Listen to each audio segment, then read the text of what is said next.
श्री स्वामी समर्थ सगळ्यांना. मी वैष्णवी. माझ्या चॅनलमध्ये आज खरंच तुमचे मनापासून स्वागत आहे. तुमचा आजचा दिवस खरंच शुभ जावो ही मी स्वामीचरणी प्रार्थना करते आणि व्हिडिओला सुरुवात करते. आजच्या व्हिडिओमध्ये आपण पाहणार आहेत ते म्हणजे की श्रीयंत्र घरामध्ये असेल तर कुंकुमार्चन कसं करायचं आहे, नवीन श्रीयंत्र देवघरामध्ये कसं ठेवायचं आहे याबद्दल साठी हा व्हिडिओ आहे. व्हिडिओ शेवटपर्यंत पहा. आवडला तर लाईक शेअर सबस्क्राईब नक्की करू शकता. सगळ्यात महत्त्वाची गोष्ट की श्रीयंत्र आपल्या घरामध्ये असणं गरजेचं आहे. लक्ष्मीला प्रिय म्हणजे लक्ष्मी खेचून घेण्यासाठी श्रीयंत्र आपल्या घरामध्ये असलंच पाहिजे. लक्ष्मी टिकवण्यासाठी श्रीयंत्रावर कुंकुमार्चन हे झालं पाहिजे. आपल्या घरामध्ये श्रीयंत्र हे असलंच पाहिजे. तर तुम्ही तुमच्या घरामध्ये श्रीयंत्र जर घेतलं असेल तर एक लक्षात ठेवा, ते जशाच तसं खाली ठेवायचं नाही देवघरामध्ये. त्याच्या खाली एखादी प्लेट घ्यायची, अशी तांब्याची घ्या, पितळेची जी असेल ती, त्याच्यामध्ये एक लाल रंगाचा कपडा आणि नंतर श्रीयंत्र अशा पद्धतीने तुम्हाला ठेवायचं आहे. त्याच्यावर कुंकुमार्चन केल्यामुळे तुम्हाला दिसत नसेल तर अशा पद्धतीने तुम्हाला ठेवायचं आहे. त्याच्यावर कमळगट्ट्याची माळ.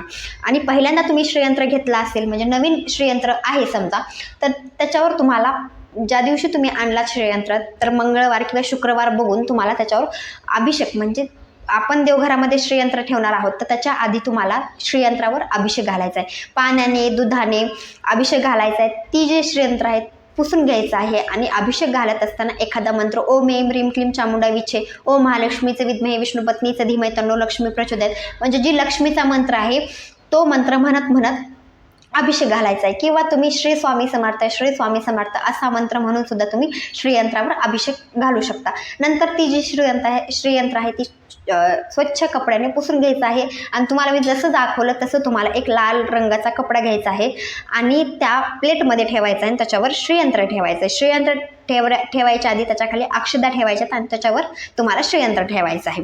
आणि तुम्ही देवघरामध्ये स्वामींचा फोटो असेल किंवा ज्या ठिकाणी अन्नपूर्णा मातेची तुमच्या घरामध्ये मूर्ती असेल त्याच्या साईडला तुम्ही श्रीयंत्र ठेवू शकता, म्हणजे मध्यभागी, कारण की जागा जास्त लागेल त्या प्लेटमुळे. तर तुम्ही एक लक्षात ठेवा की मध्यभागी श्रीयंत्र देवघरामध्ये ठेवायचे. ते झाल्यानंतर आता तुम्हाला समजलं की नवीन श्रीयंत्र असेल तर त्याला दिवा म्हणजे एखादा दिवा घ्यायचा, दिव्यानं ओवाळायचं, पूजा करायची, नंतर धूप दाखवायची म्हणजे धूप सुद्धा अर्पण करायची. अशा पद्धतीने ही नवीन श्रीयंत्राची पूजा करायची. आणि मंगळवार, शुक्रवार, पौर्णिमा, अष्टमी, नवमी या दिवशी श्रीयंत्रावर कुंकुमार्चन हे झालंच पाहिजे. कुंकुमार्चन करत असताना तुम्हाला ज्या सेवा करायच्या असतात म्हणजे कुंकुमार्चन करत असताना कोणकोणत्या सेवा, कोणकोणते मंत्र म्हणायचे असतात ते मी तुम्हाला सांगते. तुम्हाला आपल्या घरामध्ये म्हणजे आता तुम्ही सेवा करता, तुम्ही स्वामींचं करता, तर तुमच्याकडे नित्य सेवेचं एक पुस्तक असतं.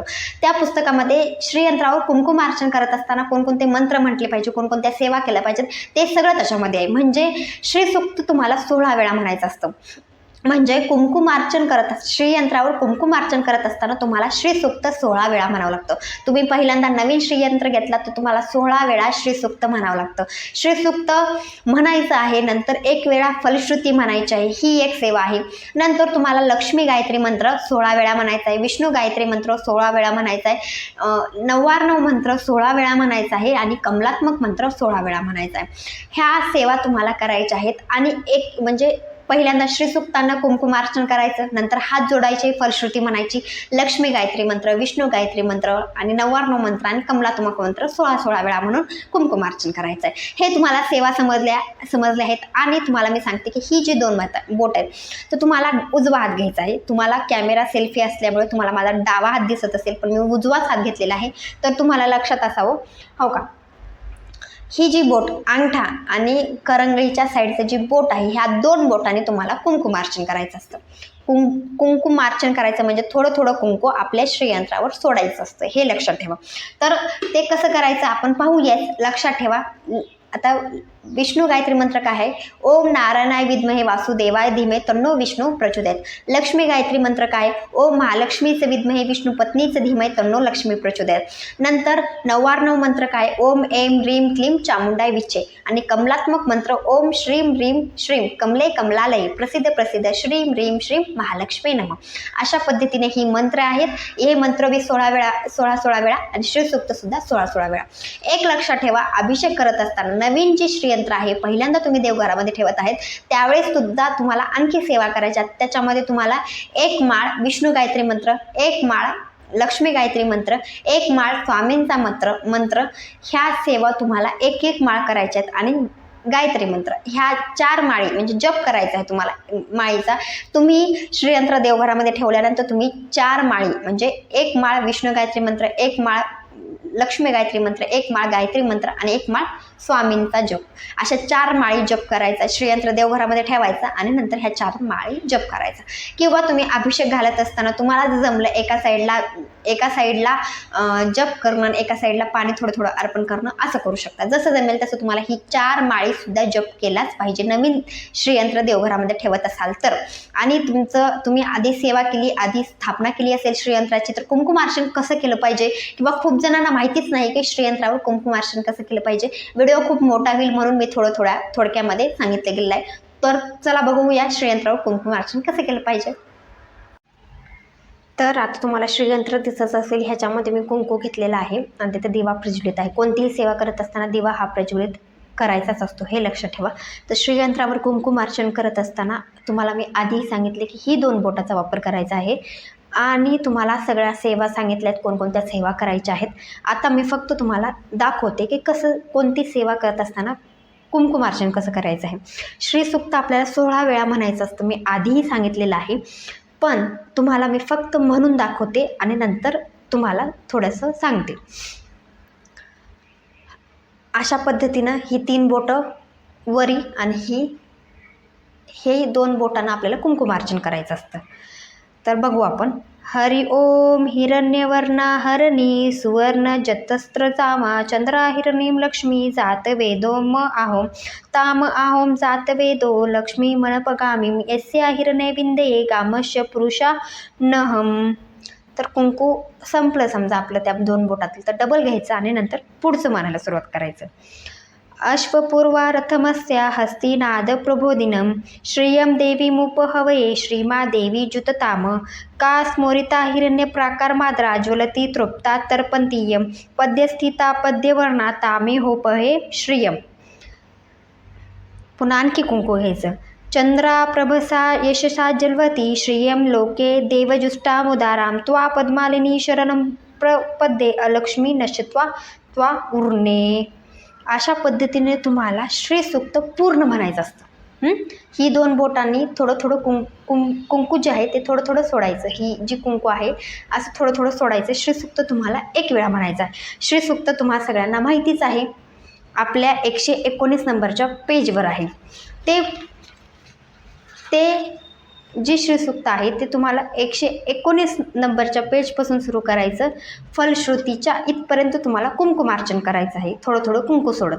आणि नंतर हे झाल्यानंतर फलश्रुती तुम्हाला 120 पेज नंबरपासून 121 पेज नंबरपर्यंत इति श्रीसूक्तमः इथपर्यंत तुम्हाला हात जोडायचा, म्हणजे फलश्रुतीला तुम्हाला हात जोडायचा. मी आधी सांगितलेलं आहे. तर तुम्हाला समजलं आहे की श्रीसूक्त म्हणत असताना थोडं थोडं कुंकू सोडायचं. आणि श्रीसूक्त तुम्हाला पहिल्यांदा तुम्ही श्रीयंत्रावर कुंकुमार्चन करायला तर 16 वेळा म्हणायचं आहे श्रीसूक्त आणि 1 वेळा फलश्रुती म्हणला तरी चालेल. आता तुम्हाला मी श्रीसूक्त म्हणत असताना कुंकुमार्चन करून दाखवलेलं आहे.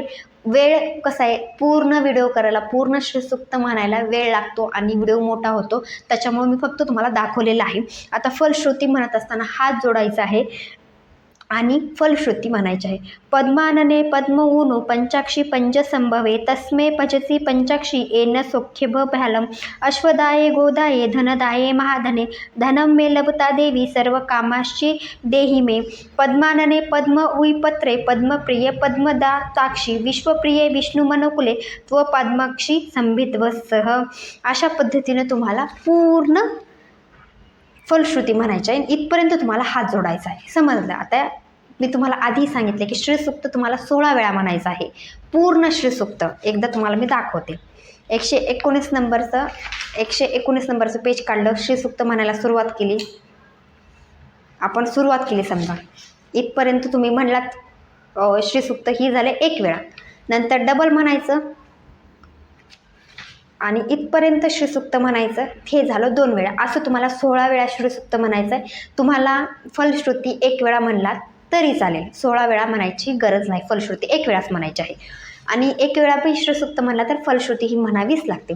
नंतरचे जे मंत्र आहेत त्यांना सुद्धा आपण कुंकुमार्चन करून घेऊया, म्हणजे तुम्हाला समजून जाईल. ते सुद्धा मंत्र आपल्याला 16 वेळा म्हणायचे आहेत, पण मी तुम्हाला 3 वेळा म्हणून दाखवते. आपल्याला माहिती की विष्णू गायत्री मंत्र, ओम नारायणाय विद्महे वासुदेवाय धीमहि तन्नो विष्णू प्रचोदयात. ओम नारायणाय विद्महे वासुदेवाय धीमहि तन्नो विष्णू प्रचोदयात. ओम नारायणाय विद्महे वासुदेवाय धीमहि तन्नो विष्णू प्रचोदयात. स्वाहा. तर आता मी तुम्हाला सांगते की खूप जण काय करतात, ओम नारायणाय विद्महे वासुदेवाय धीमहि तन्नो विष्णू प्रचोदयात शेवटी स्वाहा म्हणून कुंकू सोडतात. आणि खूप जण आपण जसं श्रीसूक्त म्हटलं तसं ओम नारायणाय विद्महे वासुदेवाय धीमहि तन्नो विष्णू प्रचोदयात म्हणजे श्रीसूक्ताच्या वेळेस जसं आपण कुंकू थोडं थोडं सोडलं तसंच मंत्र म्हणत पण कुंकू थोडं थोडं सोडतात.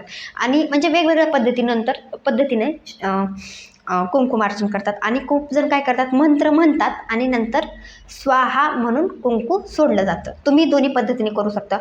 किंवा तुम्ही काय करायचं, ओम महालक्ष्मीचे विद्महे विष्णू पत्नीचं धीमहि तन्नो लक्ष्मी प्रचोदयात एवढं म्हणलं की स्वाहा कुंकू सोडायचं. किंवा मी तुम्हाला आधी म्हणते की कुंकू थोडं थोडं सोडायचं. ओम महालक्ष्मीचं विद्महे विष्णू पत्नीचं धीमहि तन्नो लक्ष्मी प्रचोदयात असं म्हणून बी करू शकता. ओम महालक्ष्मीचे विद्महे विष्णू पत्नीचं धीमहि तन्नो लक्ष्मी प्रचोदयात स्वाहा. ओम महालक्ष्मीचे विद्महे विष्णू पत्नीचं धीमहि तन्नो लक्ष्मी प्रचोदयात स्वाहा.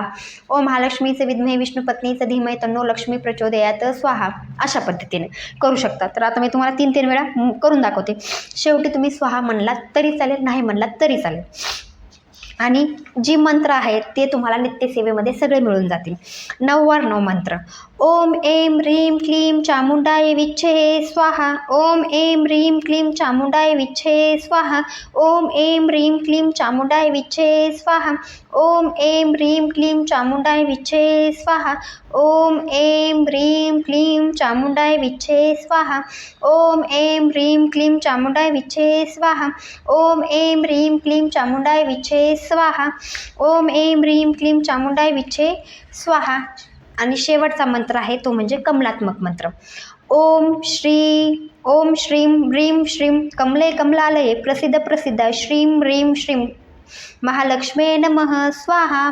ओम श्रीं ह्रीं श्रीं कमले कमलालये प्रसिद्ध श्रीं ह्रीं श्रीं महालक्ष्मे नमः स्वाहा. ओम श्रीं ह्रीं श्रीं कमले कमलालये प्रसिद्ध श्रीं ह्रीं श्रीं महालक्ष्मे नमः स्वाहा. ओम श्रीं ह्रीं श्रीं कमले कमलालये प्रसिद्ध श्रीं ह्रीं श्रीं महालक्ष्मे स्वाहा. अशा पद्धतीने ही जी मंत्र आहेत ह्या मंत्राने तुम्हाला कुंकुमार्चन करायचं आहे. तुम्हाला समजलं असेल. आणि शेवटी तुम्हाला जी तुमची कमळगट्ट्याची माळ आहे ती कमळगट्ट्याची माळ ह्याच्यावर ठेवून द्यायची आहे आणि आपल्या देवघरामध्ये श्रीयंत्र ठेवायचं आहे. मंगळवार, शुक्रवार, पौर्णिमा असेल, अष्टमी असेल, नवमी असेल त्या दिवशी श्रीयंत्रावर कुंकुमार्चन हे झालंच पाहिजे, हे लक्षात ठेवा. तर तुम्हाला समजलं आहे की श्रीयंत्रावर कुंकुमार्चन कसं करायचं आहे. काही प्रश्न असतील कमेंटमध्ये नक्की विचारा. माझा व्हिडिओ आवडला असेल लाईक, शेअर, सबस्क्राईब नक्की करू शकता. भेटूया नंतरच्या व्हिडिओमध्ये. श्री स्वामी समर्थ सगळ्यांना.